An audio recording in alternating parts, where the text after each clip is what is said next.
Vítajte v dnešnom videu. Rád by som vám predstavil taký jeden z našich skvostov v rámci vlastnej výroby, kedy sme pre jedného zákazníka v potravinárskom priemysle vyrobili nerezové prevedenie nášho rokmi osvedčeného vertikálneho páskovača z radu Vertical Strapper. Verend ako hrdý výrobca automatických páskovacích strojov, či už v rámci Slovenskej alebo Českej republiky, drží popredie v rámci či už výrobcov alebo popredných dodávateľov baliacich technológií. Za roky skúseností od nášho začiatku až po dnes máme množstvo dlhoročných zákazníkov, veľmi spokojných, ktorým sme dodali stroj, takisto ho tam dlhodobo servisujeme a riešime záručné aj pozáručné opravy.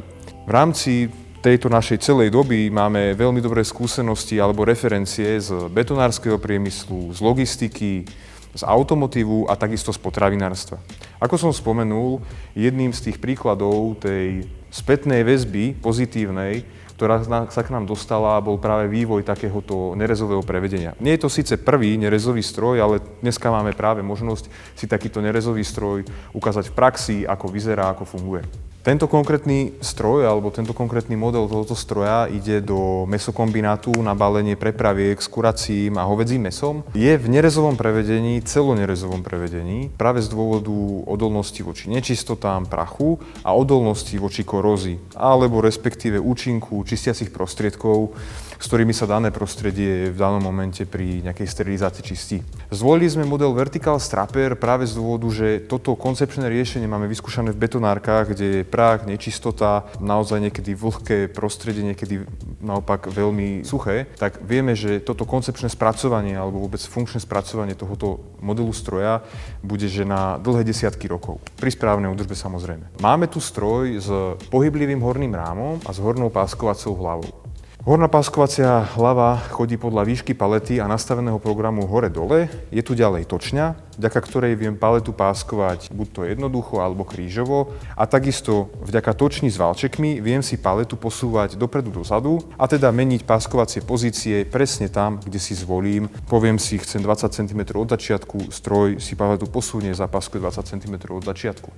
Na priečné páskovanie paliet je tu potom ďalej bajonet, ktorý sa zasúva do palety. Vyrábame takisto stroje aj bez bajonetu, ale tie sú vhodné iba na pozdĺžné páskovanie paliet a teda páskovanie cez medzeru alebo cez spodný výrez v palete, keď tam nie je spodný behuň. Takže stroj. Horná páskovacia hlava, výsuvný bajonet a otočná točňa s valčekmi.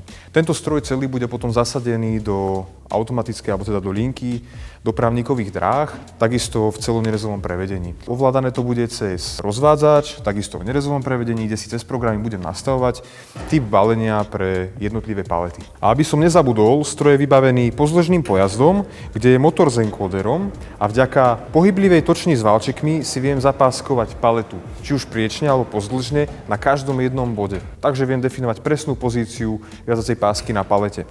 Na motore sa nachádza encoder a fungujú tzv. Dva režimy páskovania alebo určenie polohy palety. Vďaka encoderu si viem namerať presnú pozíciu, kde v rámci dopravníkovej dráhy chcem páskovať, alebo mám na stroji fotobunku, ktorá si zaznamenáva začiatok palety a tým pádom cez program mám nastavené napríklad zapáskuj 20 cm od začiatku palety. Takže funguje to v týchto dvoch spôsoboch. Poďme si spustiť stroj do automatického režimu.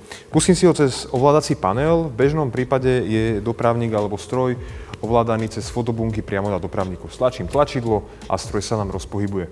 Stroj sme teraz dali do automatického režimu krížového páskovania, to znamená aj po priečnej, aj po pozdĺžnej strane.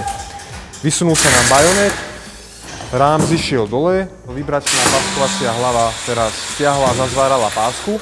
Stroj sa presúva na druhú pozíciu, nastavenú programom. Znova vysunie sa bajonet, zniží sa páskovacia hlava.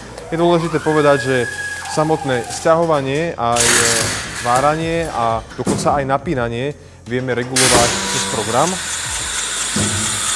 Teraz znova stroj sa dá na začiatočnú pozíciu, otočí sa paleta o 90 stupňov, tak aby sme vedeli páskovať pozdĺžne.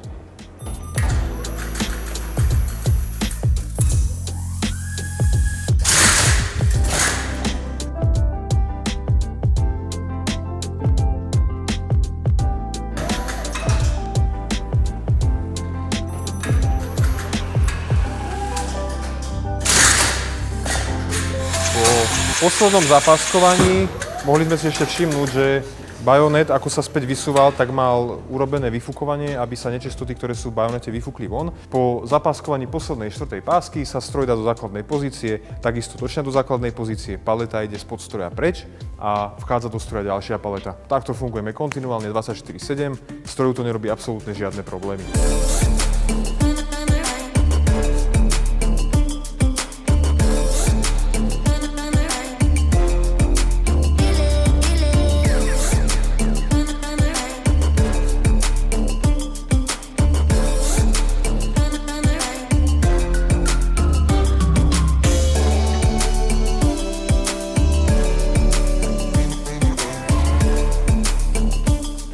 Takže ak aj vy by ste potrebovali či už maličké riešenie na balenie paliet, páskovanie paliet, alebo niečo individuálne, ako je tento automatický nerezový vertical strapper, neváhajte nás kontaktovať. Nájdete nás na www.veren.sk.